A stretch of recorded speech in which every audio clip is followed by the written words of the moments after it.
पैर घोड़े की नाल पे रखता हूँ और घोड़े पर बैठने से पहले कुरान को मुकम्मल कर लिया करता हूँ। बताओ बीबी फातिमा तुम कैसा कुरान पढ़ती हो? बीबी फातिमा चक्की चला रही थी, चक्की चला के मुस्कुरा के कहने लगी कि सुनो, मेरा कुरान पढ़ने का अंदाज ये है कि मैं अपना एक मुट्ठी दाना लेती हूँ और चक्की के अंदर डालती हूँ। चक्की का एक राउंड पूरा नहीं होता कि फातिमा का कुरान पूरा हो जाता है।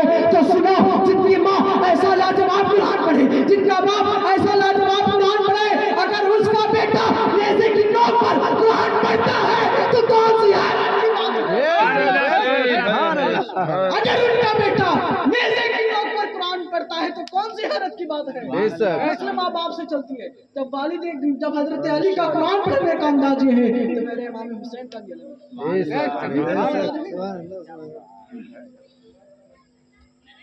बेशक बेशक ये शान है इमाम हुसैन। हजरत इमाम हुसैन, इमाम हुसैन के पास 300 खत कूफे से, और 300 खत आए। उस खत में लिखा था इमाम हुसैन आप कूफे चले आइए, अगर आप नहीं आएंगे तो हम यजीद की बैत को कबूल कर लेंगे। जब ये खत इमाम हुसैन ने पढ़ा, पढ़ने के बाद 300 खत आए कूफे से, और उसमें ये भी लिखा था कि अगर आप नहीं आएंगे और हम लोग ने अगर यजीद की बैत को अगर हम लोग ने कबूल कर लिया तो कल क़यामत के दिन हम आपका दामन पकड़ेंगे, आपके नाना से शिकायत करेंगे कि हम लोग ने खत लिखा इमाम हुसैन के लिए, इमाम हुसैन नहीं आए, मजबूरन हमको यजीद की बैत को कबूल करना पड़ा। जब ये खत पहुंचने के बाद इमाम हुसैन ने जो अरब के जो मशहूर सहाबा थे उनके पास जाते हैं, उनको खत दिखाते हैं, कहने लगे कि ऐसा खत में लिखा कूफे के लिए। थोड़ी देर मेरी बात को तवज्जो इंशाल्लाह फिर मैं अपनी जगह लेता हूँ। तो जो सहाबा इकराम थे, जो वहाँ के जो मशहूर लोग थे, उन्होंने कहा कि आप कूफे मत जाइए। कहा नहीं, मैं कूफे जाऊँगा। तो सहाबा इकराम कहने लगे कि आपको ये नहीं पता कि आपके वालिद गिरामी हजरत अली का कत्ल करने वाला कोई और नहीं बल्कि कूफे वाले लोग। कूफे की जामा मस्जिद के इमाम थे हजरत अली।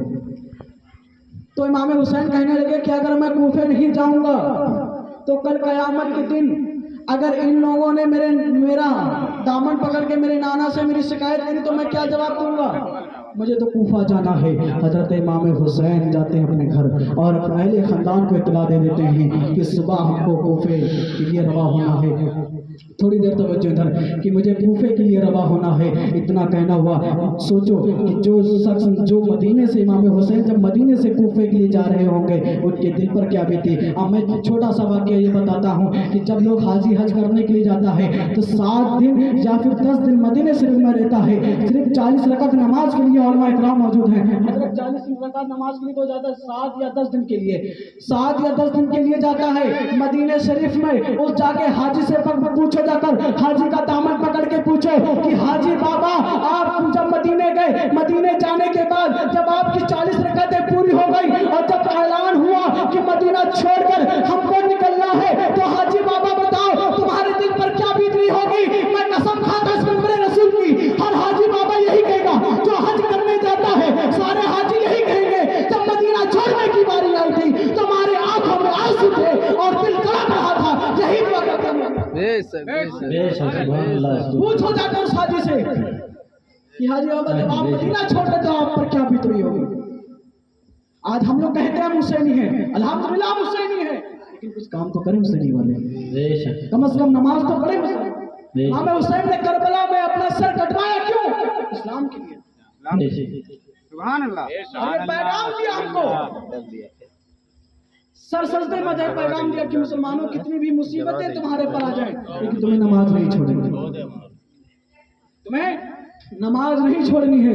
हजरत इमाम हुसैन कूफे गए। कूफा जाने के बाद जब सारे वाक़यात हो गए, हजरत कासिम बचे। हजरत कासिम से इमाम हुसैन कासिम की तरफ देख रहे थे। हजरत कासिम ने कहा कि नाना ये मेरे चाचा जान मुझको इजाज़त दो जाने की। तो इमाम हुसैन कहने लगे कि बेटा मैं तुमको कैसे इजाज़त दे दूँ? मेरे भाई की तुम ही अकेली निशानी रह गई हो, मैं तुम्हें कैसे इजाज़त दे दूँ?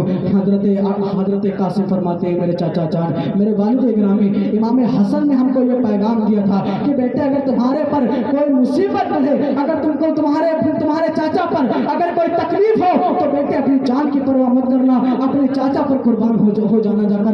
आज ये देखिए ने इमाम हसन ने अपने बेटे इमाम कासिम को यह पैगाम दिया। आज हमारे घर का हाल क्या है, आज हमारे घर के माहौल चेंज हो गए। ये भाई भाई में प्यार मोहब्बत नहीं है, भाई भाई धन दौलत के चक्कर में छोड़ रहे हैं, धन दौलत के चक्कर में दूसरे का कत्ल कर रहे हैं। वो देखिए भाई भाई कैसे थे, जो अपने बेटे को इमाम हसन ने पैगाम दिया कि बेटा अगर तुम्हारे चाचा पर कोई मुसीबत पड़े तो अपनी जान की परवाह मत करना। इमाम हुसैन ने हजरत कासिम को इजाजत दे दी।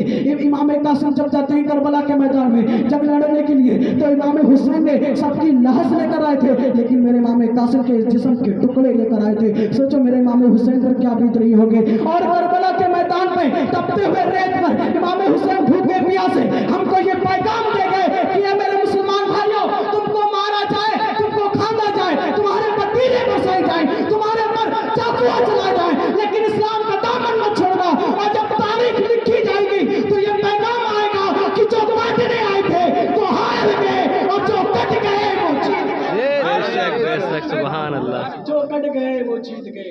ये इमाम हुसैन ने पैगाम दिया। तो शायर ने क्या खूब कहा, एक से शायर ने क्या खूब कहा कि बाहर शायर ने क्या खूब कहा कि अली के लाल ने हलचल मचा के रखी है। बोलो सुभान अल्लाह। अली के लाल ने हलचल मचा के रखी है, करबला की सरजमी को हिला के रखी है। अरे हुसैन के एक दूध पीते सिपाही ने यजीदी फौजों की धज्जे उड़ा के रखी है, यजीदी फौजों की धज्जे उड़ा के रखी है। और जन्नत ऐसे नहीं मिलेगी, हमें इमाम हुसैन से मोहब्बत करनी होगी। हम सब लोग इमाम हुसैन से मोहब्बत करें। एक शायर क्या खूब कहता है कि मिलेगी जन्नत पिएंगे कौसर। ये शेर बस करके अपनी जगह लेता हूँ। मिलेगी जन्नत पिएंगे कौसर, अरे